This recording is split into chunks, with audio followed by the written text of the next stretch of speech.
Sorry, ছোট্ট একটি শব্দ, কিন্তু এই একটি শব্দের কারণে হয়তো বেঁচে যেতে পারে অনেক সম্পর্ক। সরি বলা মানে ছোট হওয়া নয়, সরি বলা মানে ছোট ছোট ভুলগুলোকে শুধরে নেওয়া।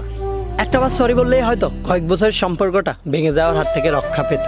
নিজের ভুলটা একবার শুধরে নিলেই হয়তো কলিজার বন্ধুত্বটা কখনোই হারিয়ে যেত না। একটু স্যাক্রিফাইস করলেই হয়তো খুব কাছের মানুষগুলো কখনোই আমাদের কাছ থেকে দূরে সরে যেত না। একটু মানিয়ে নিলে হয়তো কখনোই আমাদের জীবনের ডিকশনারিতে ডিভোর্স নামক শব্দটা স্থান পেত না। আর এই একটু মানিয়ে নিলেই কত সন্তান মা বাবার আদর থেকে বঞ্চিত হতো না। একটু হেসে কথা বললেই হয়তো সকল অভিমান দূর হয়ে যেত। হয়তো একবার সরি বললেই বেঁচে যেতে পারে হাজারো সম্পর্ক। প্রতিনিয়ত কত সম্পর্ক হারিয়ে যাচ্ছে ইগো নামক শব্দটার দোহাই দিয়ে। তাই নিজের ইগোটাকে এক পাশে রেখে সরি বলতে শিখুন। কারণ আপনার একটা সরি হয়তো সকল মান অভিমান মুছে দিতে পারে আর ভেঙে যাওয়ার হাত থেকে সম্পর্কটাকে রক্ষা করতে পারে।